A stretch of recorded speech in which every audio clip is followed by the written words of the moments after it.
Hi, this is my video. Let me get this out of my face real quick.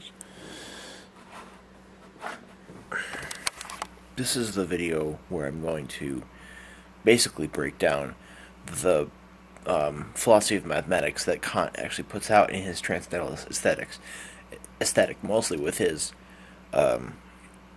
concept of space. That's his first one. If you take any philosophy of mathematics class, you're gonna look at the Euclids five postulates, and I'm gonna discuss those here. But I basically want to discuss Kant's essential philosophy. Like in the Critique of Pure Reason, he kind of gets this little, the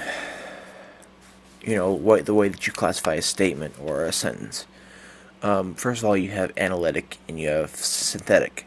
Now, if a statement is analytic, it is true in virtue of its language, or true in virtue of the meaning of the words, or like for example, all bachelors are unmarried. Now that first of all, the basic idea of analytic is you are not going to have to go through any rigorous philosophy to figure out whether the concept is true or not.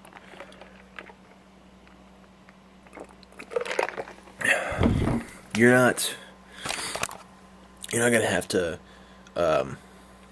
go through any rigorous philosophy to figure out whether the statement is true. All bachelors are unmarried, because the word bachelor has a meaning of unmarried man.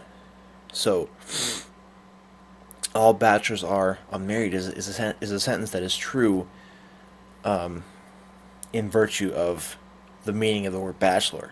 So that statement is according to Kant analytic.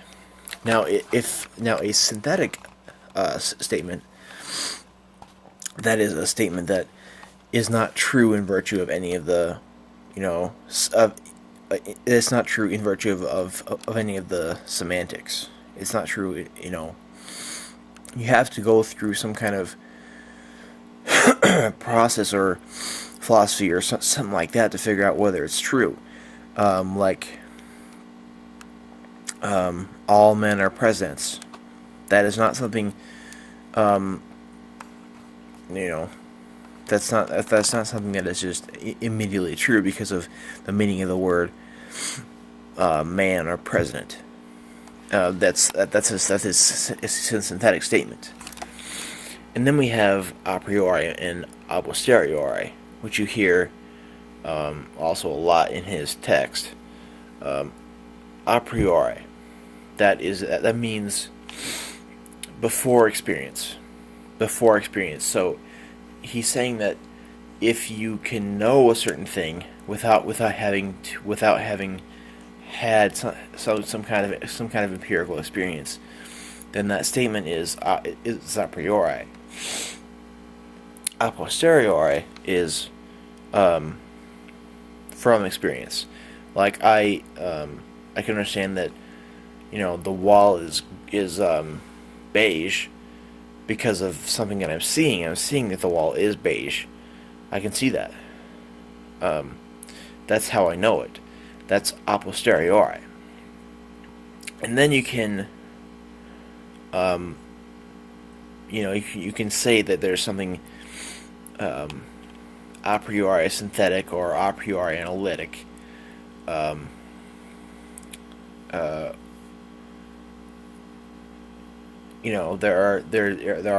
are a couple in that don't that there are no statements like that exist, but there are the two combinations that I'm concerned with and that I want to talk about are a priori analytic and a priori synthetic. First of all, a priori analytic is something that is certain certain truths that you can that you can obviously understand. First of all, analytic, true in virtue of the semantics of a word or a phrase, and a priori, true before experience. Now, there are things he talks about that are a priori a priori analytic, but the one that I'm concerned about here is a priori synthetic a priori.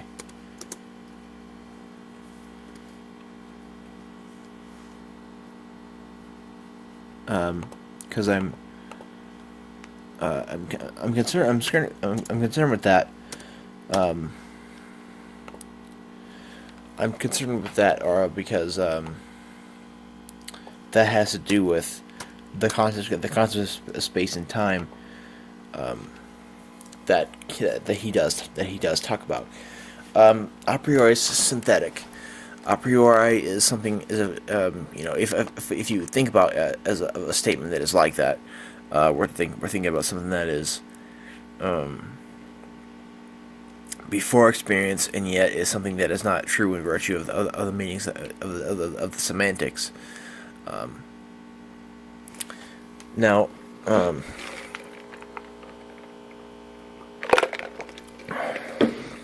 let's think of one thing. Space is of infinite magnitude. That's one thing. That's what he says in the fifth statement of this section on space. That is analytic, for one thing, because space. If you think about space, can you think of a limitation that space has? No, it's infinite, because you have not experienced all of it. There's no way you can experience all of it, because even though you can probably, it's possible that you can go to all ends of the earth, you cannot experience all of space. It's not even possible. So there's the meaning of infinite. The meaning of infinite magnitude is in the word space. It's in the semantics of the word space. So that little statement there is analytic. But Kant says that. No, wait, I got that wrong. But then he says that the concept is actually a priori. But the whole thing is, I meant to say a priori synthetic, because I meant to come up with one that's a priori synthetic. So yeah, I failed there. But what I'm trying to think about here is are the concepts of space and time a priori, are they synthetic a priori? Now, you cannot understand space and time in virtue of the meanings of the words. You can't, because that's why we have things like geometry, and we have, Leibniz and Newton came up, they did calculus to figure stuff like that out. That's why we have mathematics. That's why we have algebra and arithmetic, because we have to figure things like that out.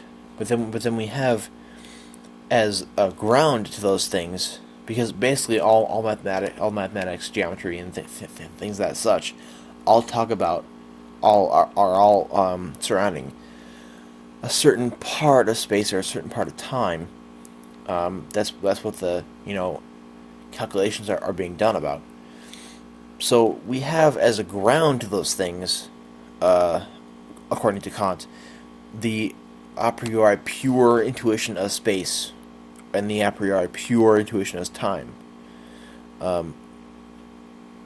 So we have those things as ground, because we cannot have as empirical intuition the intuitions of space and time, because those are not empirical intuitions. So I guess I would say yes. That both of those things are synthetic a priori, because you cannot escape the fact that escape the fact that propositions of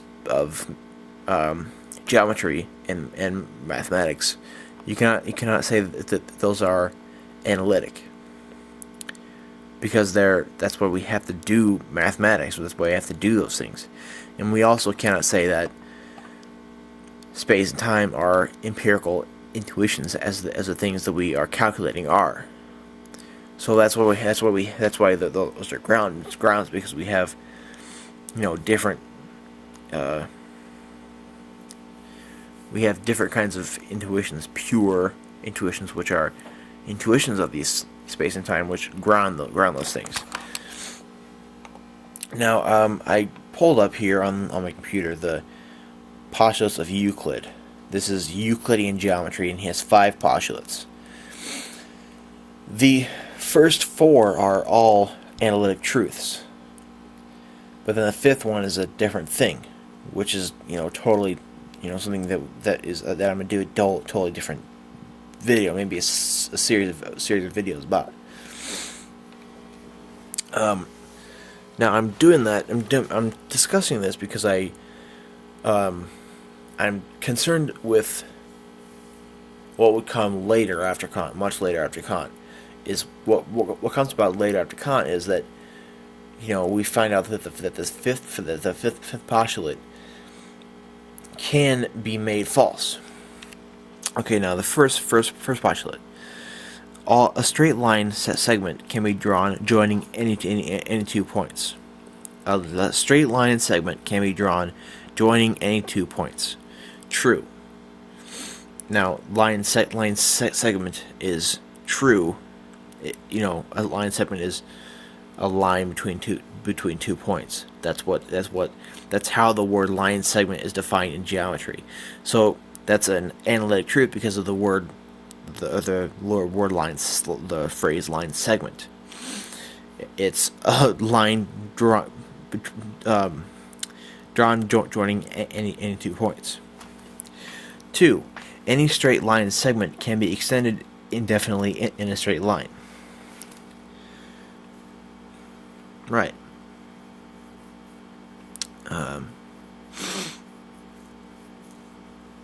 Yeah. Also analytic. Given any straight line segment, a circle can be drawn having the segment as a radius and one endpoint as center. Right. That's true. All right angles are congruent. True. Although all 4 of those are analytic truths, and we can't really. I'm even thinking about it just now, and I can't even think of a way that I can make those 4 postulates be false. But then we have the 5th one.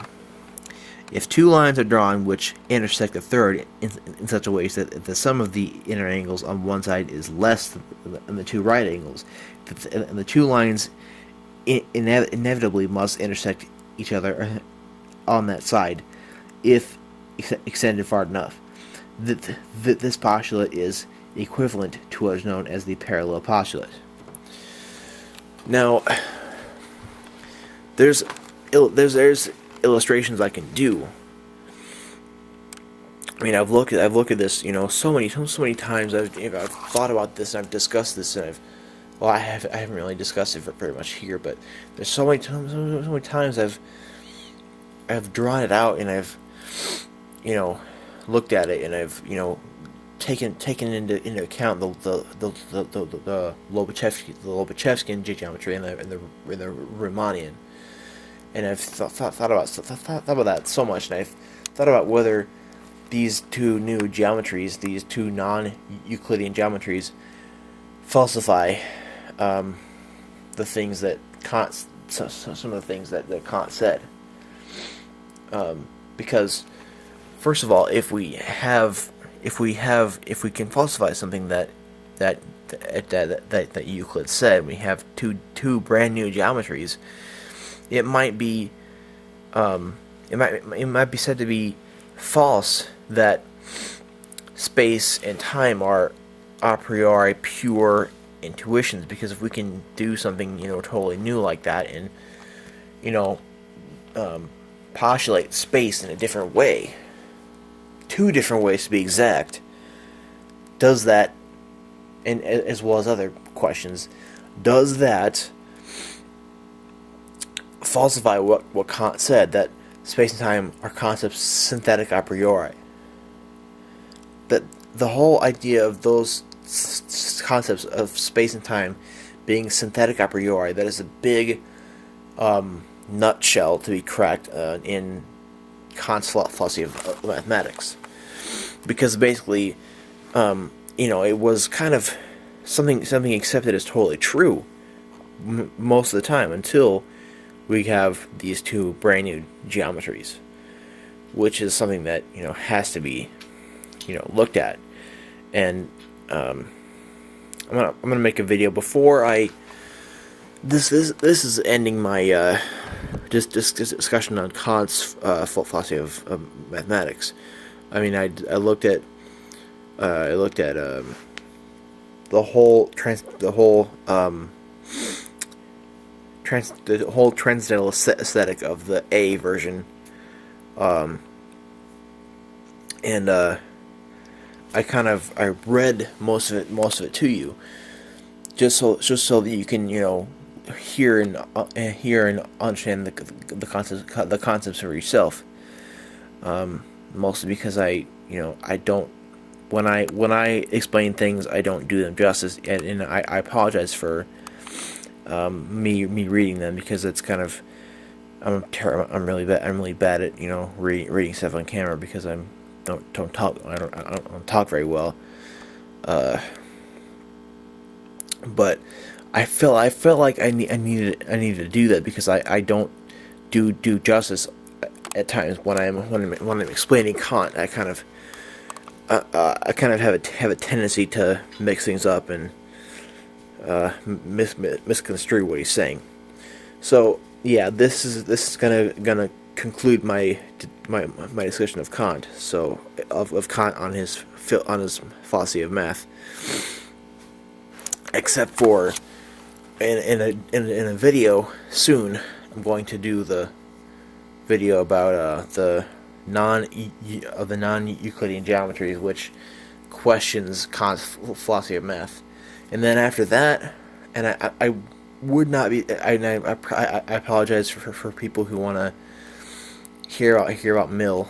I used to have access to Mill's system of logic. Mill has this system of logic series. It's like a bunch of books that only one of the books has the bulk of his philosophy of mathematics. And I don't have access to that book at all.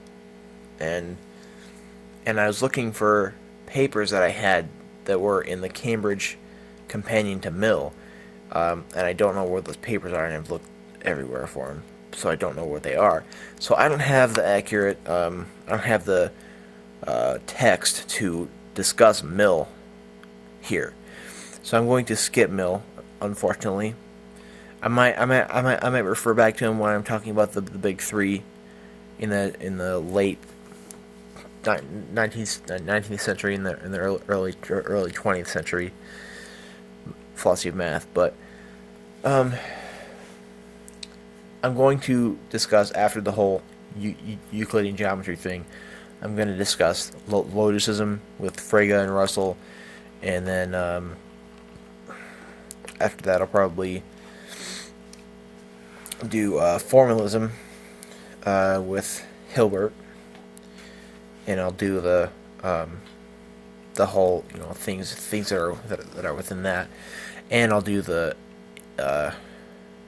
intuitionism briefly, and then after that it's just kind of I'll be free to do whatever I want in contemporary philosophy of mathematics, and I'll discuss the whole the whole